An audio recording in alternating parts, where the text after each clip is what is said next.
I'm glad to see mental health being talked about more. But mental health being talked about more does not necessarily mean better access to mental illness care. There's a difference between mental health and mental illness, and especially the more stigmatized mental illnesses. So I just want us to include the conversation to be a more nuanced and deep, and perhaps even talking about some of the less, almost you can say, relatable types of illnesses, because everyone can feel like they can relate to depression because everyone feels sadness sometimes. That's just scratching the surface of mental well-being. Welcome to the Young Changemakers podcast season 4. In this episode, we will be talking to inspiring young people from all around the world to explore how they are making a positive change in their communities. This podcast is a global Changemakers production. To learn more about how you can also make a difference, visit our website global-changemakers.net. Enjoy the episode.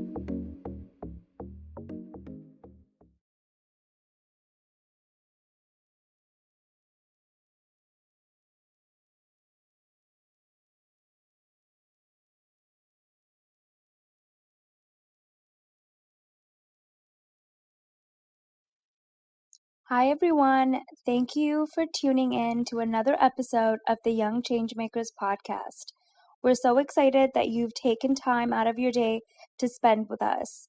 Today, we're really excited to have Diana Chao with us today to talk about mental health and her organization Letters to Strangers. Well, thank you, Diana, for agreeing to be a part of our podcast. It's so nice to have you. And I'm really excited to talk about mental health. It's such an important topic, and I think you do a really good job of talking about how it's personal for everyone, which I think sometimes can get lost. And especially going through a pandemic the last couple years, it's definitely a topic that has come up to the forefront of a lot of the issues that we're talking about. Why don't we start with you talking about what led you to start your organization, Letters to Strangers? Sure, yeah, thank you for having me. So I started Letters to Strangers when I was 14, and that was when I was a sophomore in high school. I always like to say with this that I have to admit, I never intended for it to become anything big. I know nowadays a lot of people know what like a nonprofit is and like they're talking about how to start it and such.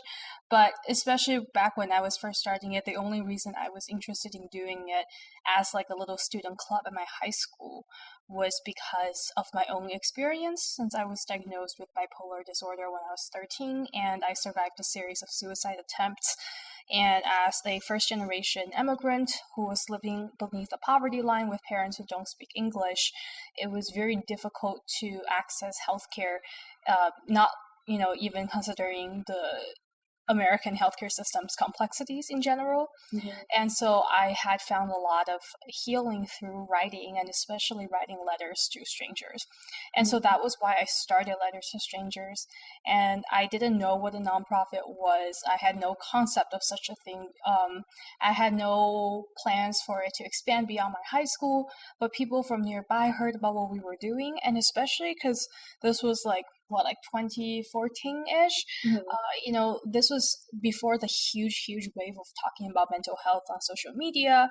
And so most of the time when you heard about mental health, it was in kind of a stigmatized state. And more importantly, it wasn't usually talked about by a person of color. And so a lot of people who were looking for youth peer support and were lacking that sort of peer understanding, who found what I was doing, were extra interested because I kind of looked like them in a way.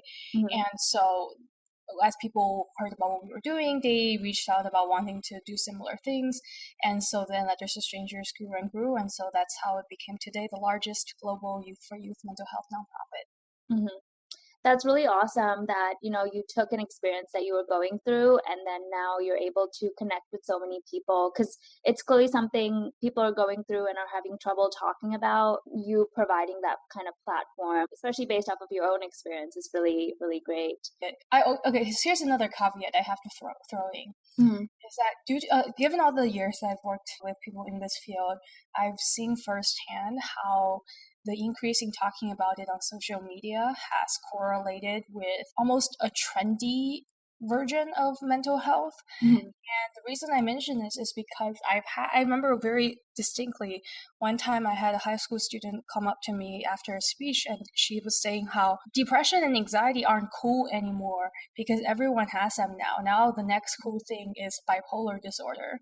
Mhm. I just remembered feeling just like my heart dropped because it became this sort of thing where people were used to just throwing around these terms and Mhm. using them as like what sounds like a good thing to say, but not Yeah. necessarily being followed up with the actual education on what these diagnoses involve. And so something that left me in a comatose state Mhm. was something that was just seen as a way for some people to almost be relatable. And I just wish that we would talk about mental health without needing to emphasize these sort of painful nitty gritty parts or diagnoses associated with it, to recognize that we can normalize mental health conversations without forcing the diagnosis into the conversation. Because otherwise, we have a lot of times when people will feel like they have to say, oh, well, I'm depressed too, or whatever. And it's not like they necessarily are not, but Mhm. just that we shouldn't have to force a clinical diagnosis upon ourselves, even if that isn't actually a diagnosis we have,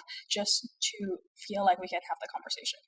So that was my caveat, and I wanted to say that before I mention anything about any pains I go through. Yeah, I grew up with a lot of violence and abuse, and I was basically independently raising myself and my brother by the time I was about 12 years old, Mhm. and so a lot of this stuff was just kind of, you can imagine, a given my situation. Yeah. Um, there's not much else to say about that except just that it's different for everybody. There's different types of sub disorders within each disorder. Like, for example, bipolar disorder has multiple types, Yeah. things like that. So just important for people to keep these things in mind. Right, yeah. And then going back to what you talked about, like people using it for trendiness, speak a little bit more about, do you feel like people are just self declaring that they're depressed or have anxiety as like a trend? Or is it just they're not aware of what it actually is and kind of making those self diagnoses? Well, I think it's a little bit of both, mostly out of ignorance, I would assume, but it's just like I've had so many times when I'll talk about, let's say, like a depressive episode, and then someone will be like, oh, yeah, I'm depressed. I feel sad too. And I'm like, sadness and depression are not the same thing. And Mm-hmm. the thing is, people tend to equate symptoms to a diagnosis because as we talk about these terms more as almost like buzzwords, it becomes that we feel like we know it more just because we hear it more. But actually, our education of it isn't increasing. And so what's being emphasized and ricocheted more in our minds of our understanding of it is like these stereotypes or media or Mm-hmm. whatever else. And so it becomes like, difficult to draw that line between, well, am I feeling an emotion that deserves to be taken seriously, regardless of the severity, but that I feel like I have to have a diagnosis in order for people to actually care about it, Right. or something else. And so this is why I say like it's so important for us to normalize talking about just emotions in general without it have to be in the context of like a mental illness. Mm-hmm. Because the dangerous part of that is that you also see how this almost turning into buzzwords in a sense leads to people with more severe symptoms feeling like they have to turn to even more severe actions in order to be taken seriously, because otherwise people dismiss them as, oh, well, of course everybody's depressed, like what's new about Right. you. Right. Okay. That's a really important point. Do you feel like that's something through your organization you guys are working on addressing right now? Well, so I can give you a little more information about our Yeah. organization. So Letters to Strangers directly impacts over 35,000 people every single year, with hundreds of thousands more indirectly with our educational content and such. Our main three prongs of work is through, first, of course, our anonymous handwritten letter exchanges, which usually happen between students on campus, or through our free online public platform for the general population.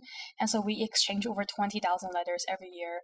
Mhm. And in terms of the second thing we do, it's science-based peer education, which Okay. includes the world's first Youth for Youth mental health guidebook, written entirely by 14 to 21-year-olds. And it's like almost 80,000 words, dives really deep into intersectionalities.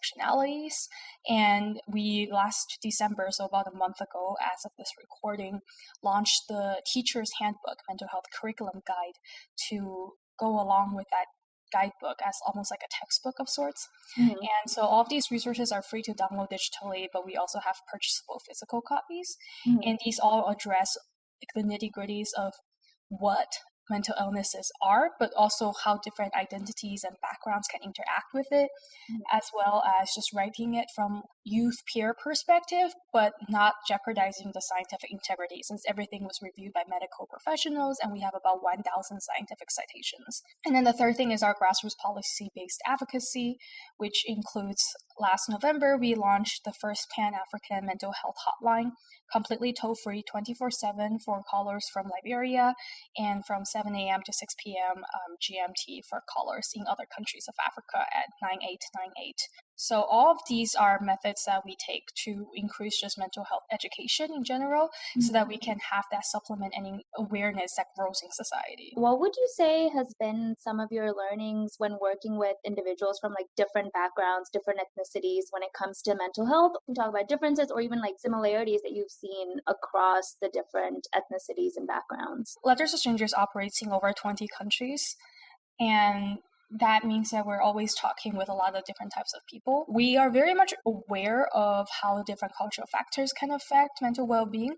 At the end of the day, there are certain overarching themes that you'll find across different places, right? So fear of bringing shame or dishonor upon the family, gender norms that are affecting the way mental health is able to be expressed or talked about, perhaps traditions that may end up resulting in violence or abuse, and how that could pass down from generation to generation, or even just being a minority in a country where maybe there's racial discrimination and such, So all of these things are going to affect mental health, and one of the reasons why we were so excited when our guidebook came out is that we really took a deep dive into these things, since you'll often find on the internet, if you try to look for something specific to a community, it'll be like a one web page, really like generic, written by like someone who's very far removed from that community. And we wanted to do a very deep dive because there's so much nuance. Ours was the first deep dive into race, ethnicity, and mental health since the US Surgeon General's report over 20 years ago. It's stuff that we've spent a lot of time researching, talking to people about, and just trying to communicate and educate with. I'm really interested because you talked about the teacher's textbook guide that you also created to complement the youth guide. What was the reasoning behind doing that, and how have you seen that being used in the classroom? Well, we literally launched it a month ago, so it's still very Okay. much something that is in the works of getting rolled out. But the reason we made it was because our guidebook, we sold out of 5 print copies now, and it was just a really big hit.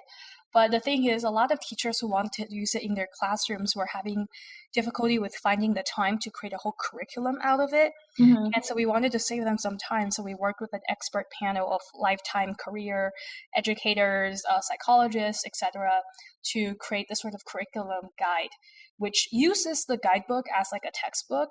And then so this handbook for teachers sort of just provides like key concepts, vocabulary, assessment ideas, and also, of course, talking about protective factors so that it's not just all doom and gloom. And so we're rolling it out in a few pilot schools over the next semester, and then we'll be pushing it to more schools after that. I have no doubt that it's going to be so useful for teachers and students, especially having those conversations with a grown-up if they don't always get to do that in their homes. Why did you start with writing letters? Like, why was writing the go-to medium of expression for you when you found out about your diagnosis? It ultimately comes down to a question of access, and like I mentioned before, I was living in a very poor household by American standards, and my parents didn't speak English, and so accessing the healthcare system was very difficult. And also there was a lot of stigma involved culturally and such that prevented me from seeking consistent care in either case. So I was looking at ways that people were talking about sort of healing themselves where they can, and a big thing that always comes up is the concept of journaling. And I know journaling works really well for a lot of people, but personally, because I was in such a terrible mental state, it led to oftentimes the sort of negative spiraling where I just kept on echoing my worst fears, and it just dragged deeper and deeper. And so I wanted to do something else. And I was thinking, well, at the time didn't really have friends that I felt like I could talk to. And so I thought if I could just talk to even a stranger who I can think of as the ideal person who would listen to me and not judge me and all of that, that became sort of my, I guess you can say, reader in my head. And so then I started writing these letters to that person, and I found that it really allowed me to think about how I was being kind and empathetic to these people I never even met, and I deserve the same for myself. Mm-hmm. And so as that helped me find my own voice and start to see other sides of things, I thought it could help other people as well. Mm-hmm. I think learning to be kind to yourself is definitely something people struggle with. It always seems like we're harder on ourselves than we are on other people sometimes. Since starting this platform, what would you say has been your biggest highlight, other youth, and even just where the conversation on mental health is today compared to where it was when you first started this organization? There's a lot of different things you could say are highlights. I mean, of course, like all the content and works that we put out are all things I'm very proud of, Mm-hmm. and it's all stuff that required a lot of time. Like even for the guidebook, I spent a long time interviewing people from all over the place about their mental health journeys, and in the process, I almost got shot and all of that. And so I've put myself in a lot of different situations and conversations to try to understand these topics. And I think that's probably why, as much as I am grateful to see people talk about mental health more and more, it also kind of angers me, to be quite frank. The way that I was talking about earlier, how it's become a little bit of a trend. And the reason I say this is because every time we post something on our Instagram, for example, basically all the comments we'll get are just like bots. They're like, oh, we're from a mental health activist clothing company. We would love for you to be an ambassador or something like that. Or every day I get like tens of DMs every single day that are like, oh, we opened up a new mental health Instagram profile. Could you give us a follow? And it's just the same old quotes over and over. And it just got me really tired because I'm glad to see mental health being talked about more. But mental health being talked about more does not necessarily mean better access to mental illness care. Mm-hmm. There's a difference between mental health and mental illness, and especially the more stigmatized mental illnesses like schizophrenia, and other psychotic disorders. That's a medical term. I'm not trying to imply anything with that. Mm-hmm. These are all things that are still very much not discussed at all, and people still very much think of them in the more stereotypical ways. So I just want us to include the conversation to be a more nuanced and deep, and perhaps even talking about some of the less, almost you can say, relatable types of illnesses, because everyone can feel like they can relate to depression because everyone feels sadness sometimes. Right. But, that's just scratching the surface of mental well-being. You also talked about how your organization works on like policy advocacy. What would you say are some of the things that you've noticed within maybe the US healthcare system with relation to mental health? Some of the things that, we could do better. Not just the US, but also, really worldwide. We have different teams all across, continents on the ground looking to these things. But I think the for example, in the US, right, like there's just a lot of disparities across the state lines. And so in California, we recently passed the Senate Bill 224, which allows for mental health curriculum to be implemented in health classes by 2024, which is great. And it's sponsored by my local senator who I've worked with before, as well as, previously I worked with our congressional representative, Judy Chu, who I worked with to bring the Stop Stigma in Our Communities Act back to the congressional floor. The thing is, like, these are all efforts that's been taken not across the country. And you can imagine that if we try to implement them on a federal level, it's very difficult to do given the partisanship of things. That's one thing. The other thing is, so there is the mental health parity law, which basically says that any health insurance that covers, XYZ, that cannot be reduced just because that illness is a mental illness instead of like a physical illness, which is great. But there's a lot of different loopholes that insurance companies use to bypass this. And also, most people don't know that this law exists. And so, a lot of times, people feel like mental health care is more difficult to access than it actually is nowadays, since the Parity Act was passed. So, I would say that, having more education about this is super important. We have a whole section in the guidebook called How to Navigate the US Healthcare System. Obviously, we would like to do that for every healthcare system, but it's impossible for all countries in the world. So it's a starting point.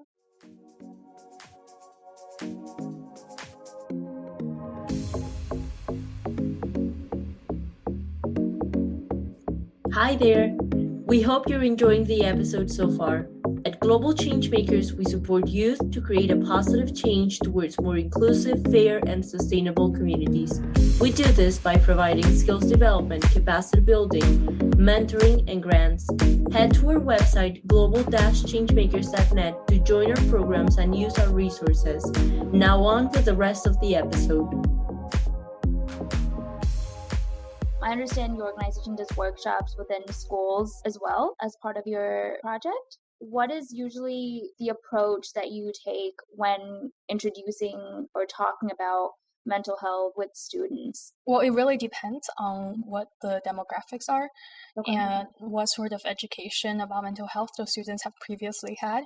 For the most part, we try to talk about some things like basics of what different types of mental illnesses are, what are some of the pain languages you can use to spot when someone's going through a difficult time. Whether or not that's a mental illness, it doesn't matter. The point is to understand that it's okay to seek preventative treatment and therapy and learning those strategies regardless of if you have a diagnosis or not. And talking about protective factors as well as some risk factors and how the different diversity in that community, how that can show up in different mental health conditions for people. So to just be more aware of that, things like that. So you talked about identifying pain points. Do you mind talking a little bit so that our listeners can also take some of that advice on how they can spot those? Okay, so in the guidebook, for example, we have like detailed lists of what the clinical symptoms are usually for a particular illness. But when it comes to like a general workshop, and also just for people in daily life, we're not going to go around remembering like hundreds to thousands of different symptoms. And so instead, what we advocate for is to just remember that there are certain ways that people exhibit pain that carries across all different types of mental health concerns, whether or not it's an illness. And so the acronym we use for this is called empathizing. E stands for eat, so eating too little, eating too much. M stands for mind distractions, which is like, so it could be personal, like you're cleaning too much all of a sudden, or social, like you want to go to parties all the time, even though you usually don't. P is for pride, so maybe the pride is seeking a little bit more proactive affirmations or denials of things that could hurt it. A is for anger, T is for tears, H is for hurting the self, or that could be mentally, physically, verbally. Well, I create imprudent behavior. So it could be like, acting really recklessly all of a sudden. Z is for zany. And when I say zany, it's sort of like adopting a humor or character or a facade to be someone who is not the you that's going through the things you're going through right now. But the thing that this particularly manifests as with people of the younger population is through emojis. And so you often have these conversations, right, where you're like, oh my God, I just want to die, laughing face, like crying emoji face or whatever. And it seems like, Schrodinger's cat of sorts, because it's like you almost sometimes add those emojis on so that if the other person doesn't want to deal with all this intensity right now, they can go along with it and treat it as a joke. Sometimes it's like you actually do want to talk about it, you just don't want to be overbearing. So noticing when someone's doing that, just checking in, I know it might seem a little bit like, oh my God, dude, just take a joke. But like, hey, it doesn't hurt to ask. N is for not present. So, maybe you're not physically there, or you're physically there, but you're mentally drifting, or you're just being silent. And then G is for gross productivity. So where, you're overworking, but not as just a mind distraction, but to the point where your worth is derived from that productivity. Oh, I forgot the other eye. The other eye, sorry, there's two eyes. But the other eye is for insomnia/hypersomnia. So sleeping too little, sleeping too much. Okay. I think the one about the emojis is really interesting. And I know, sometimes not specifically related to mental health, but if I'm trying to bring up an uncomfortable topic and I'm not sure how someone is going to respond. I've definitely used emojis as a way to test out the waters to see if I get a response. So that's a really crucial one actually to that you guys talk about. I didn't even think about it. Yeah, this is one of the reasons why we really value the fact that we're youth for youth, since it's something that you wouldn't really imagine, let's say, your grandparents really understanding the nuances of. I think the other piece I really wanted to talk about was how do you support a friend or a family member that's going through mental health or mental illness in a way that you are really there for them? And, how do you communicate that? How do you be present for them? Yeah, so first things first, everyone has mental health, right? So there's a distinction between mental health and mental illness. And I think sometimes we get into this little bit of a difficulty because if we think about it as like, oh no, we have to have a mental health conversation. It sounds like such a serious, difficult thing. But talking about just emotions in general is going to be important regardless of if there's a mental illness present or not. So that's the first thing. The second thing is to remember that your role is not to be the knight in shining armor. By which I mean a lot of times people go into these conversations really fearful because they feel like they have to know exactly what's the right thing to say and how to solve the problem. But that's not your job. Because at the end of the day, the number one thing I hear from people and that I've experienced myself for someone who is going through a mental illness is this feeling of like you're losing your autonomy in a sense, because people start to have certain assumptions about you once they hear you have a diagnosis. You start to feel like maybe you're becoming dependent on a certain medication or whatever, like your independence is at jeopardy.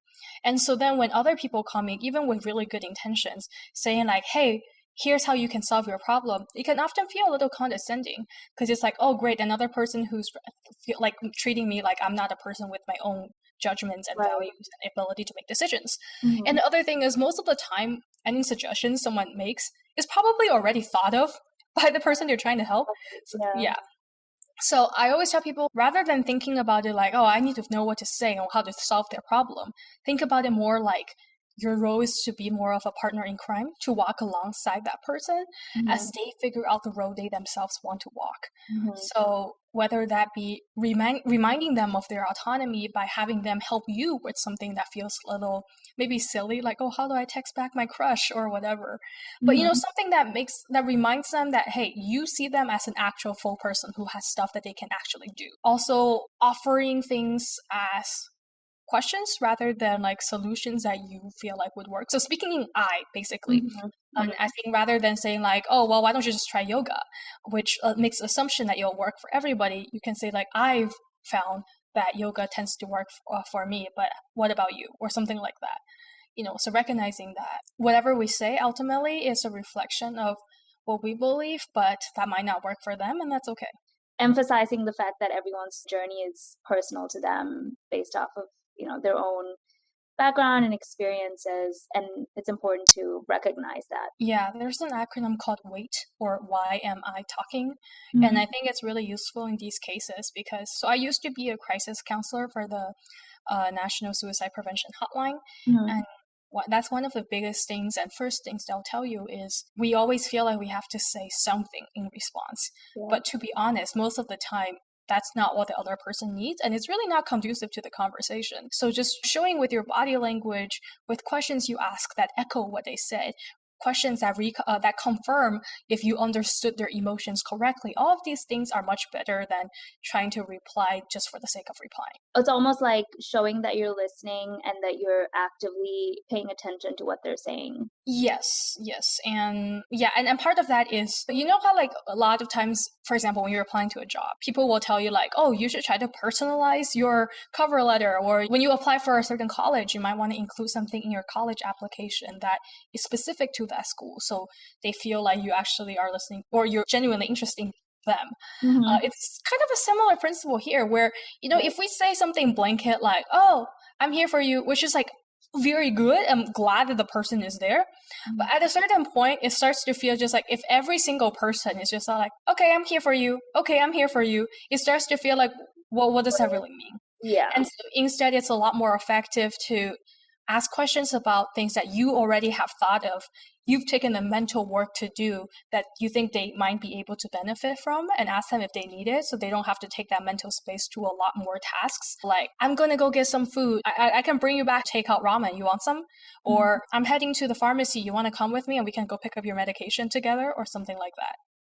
I also want to circle back to, you mentioned the importance of talking about emotions. How can we do better as a society to create a space where people are allowed to express their emotions and talk about it? When I first moved to the US, it's a custom where people ask, how are you doing? You say, I'm doing great, thanks. And you just move on. And I remember I didn't know about that custom. And I was like at this ice cream shop. And the guy asked me. And I was like, oh, I'm doing terrible. Because I was. And then he just stared at me in complete shock.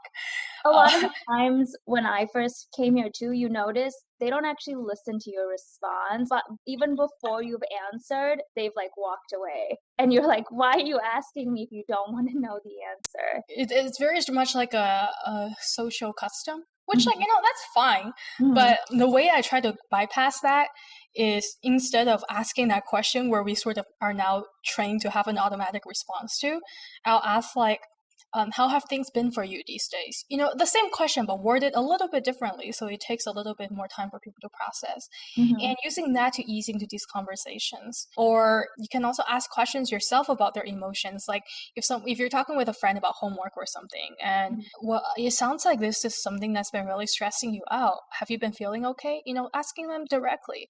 Or even starting by leading by example. Like, to be honest, this thing has been really getting me in a rut. Have you been feeling similarly? What do you think we should do? Things like that. Because I think another reason why people get scared to talk about mental illness, especially with, let's say, their parents or something like that, is we feel like it's like this daunting conversation that we need to have, but it doesn't need to be like we go from A to Z immediately, right? Like, you can start by easing into conversations about emotions and then going deeper and deeper into mental illness if it gets to that point. Is there any other thing that you think is important for our listeners to know about this topic, about letters to strangers and how they can support you and all of the work that you're doing? Yeah, thank you for asking that. If people want to learn more about letters to strangers or get involved or even just download our free resources, it can all be found on our website, letterstostrangers.org, or on social media at L2S Mental Health. L2S, it's like the letter L, the number 2, and then the letter S. And I think the one thing I will just add is, I know that I was talking earlier about how it feels a little bit like mental health has become a trendy word. And when I say that, I don't want people to walk away thinking that, oh no, maybe I don't have like XYZ, so I shouldn't talk about it. That's the opposite of my point, right? Like, my point is that we should talk about it without feeling like we need to go to the extent of, let's say, self-diagnosis or something like that to be taken seriously. Because all emotions should be cared for, and we can all work on better strategies for our mental well-being regardless of an illness or not. So that's sort of what I was trying to emphasize. It's almost like you should be able to say you're sad and be taken seriously without having to go the extra step and be like, I'm depressed, in order to be taken seriously. Exactly. Yeah. I think it's something that's very simple that all of us can do, but it actually makes a big difference. It's like watching the way we talk about mental illness and suicide. So, for example, one of the most common ways we talk about suicide is by using the term committed suicide. But committed has a criminal connotation to it, like committed a crime. And you wouldn't say someone committed cancer. And cancer is an illness, just like a mental illness is an illness. And so we now try to shift towards saying died by suicide instead. And so, or like, instead of saying succeeded in suicide, we say completed suicide, so that it's not a success. But the number one thing, and I think this happens a lot, especially, okay, so there's this term called copycat suicides or cluster suicides.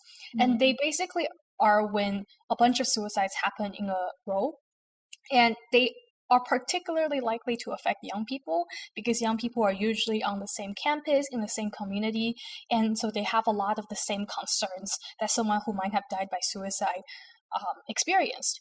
And so the telltale signs of a copycat suicide is when the person dies by suicide using the same method as the previous person. One of the biggest ways that this happens, and this is oftentimes an unintentional thing, is like when even as a student reporter, but also just as someone, maybe you get interviewed by a local news station about, what happened on campus or whatever, is people want to talk about explicitly the means of suicide of the previous person. Or maybe they end up glamorizing or idolizing that previous person almost to the point where they become like a martyr of sorts. And both of these are very, very dangerous behaviors, because when you explicitly mention means of suicide, it can often become an inspiration of sorts in the worst way possible to a person who is going through something difficult. And when we glamorize or idolize someone after, they've died, it can lead to a point where, let's say, someone else has been feeling like, they've been bullied a lot. They just want to feel cared about, and they see how all of a sudden everyone is praising and loving this other person after their death. And so then this person feels like, okay, well, maybe if I die, people will start treating me the same way finally.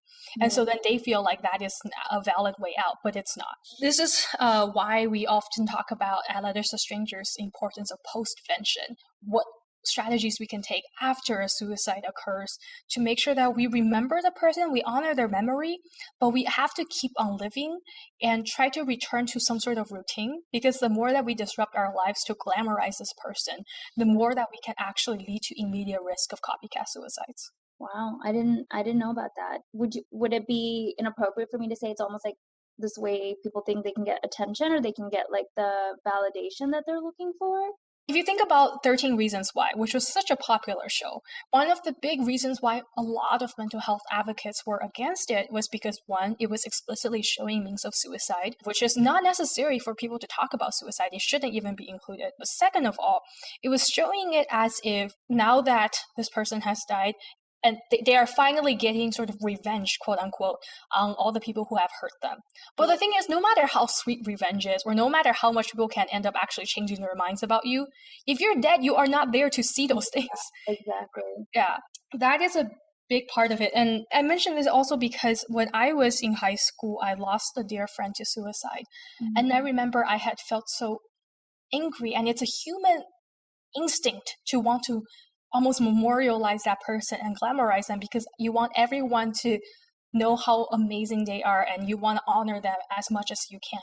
It's a processing of grief, and it's very understandable. But I didn't know back then what I do know now, which is that all those actions that we were taking to build these huge memorials to try to have all of these big, not celebrations, but something like that in memory of the person, was actually not the most helpful way if we wanted to prevent similar things from happening.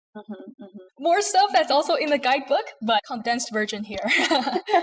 So many things that you do that you don't even think about. That's why I wanted to talk about, like, how do you support a friend, because I've definitely had friends who've been depressed, and I remember at one point I kept asking him, like, what do you need from me? And he was like, all I need is for you to just be there. You don't need to fix anything, and you're right, you'll always know I need to fix this, and it's actually just about listening and being there for someone. So yeah. And I mean, even just caring for someone takes a lot of mental energy.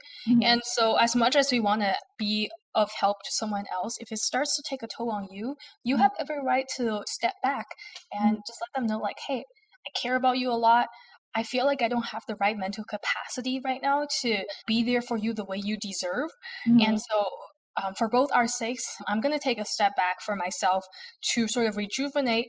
I'm still here if you need me, but I just want to let you know I'm not trying to go out of my way to ignore you or anything like that.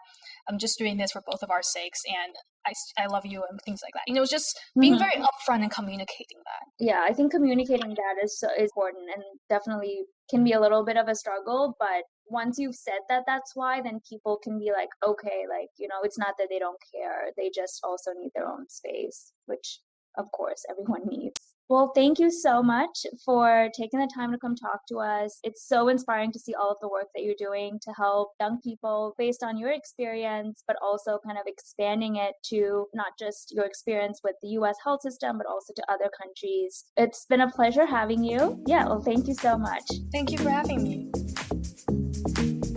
Thank you so much for listening to this episode. If you want to reach out, you can contact us via email at info@global-changemakers.net. send us your comments, questions, or suggestions. Join our global community of young changemakers on Instagram at Global Changemakers, Twitter at WeAreGCM, and Facebook. Remember to rate, review, subscribe, and support. To help us continue to inspire more young people, share this podcast on your social media or contribute with your donations. Find all the info and links in the comments below, and see you in the next episode.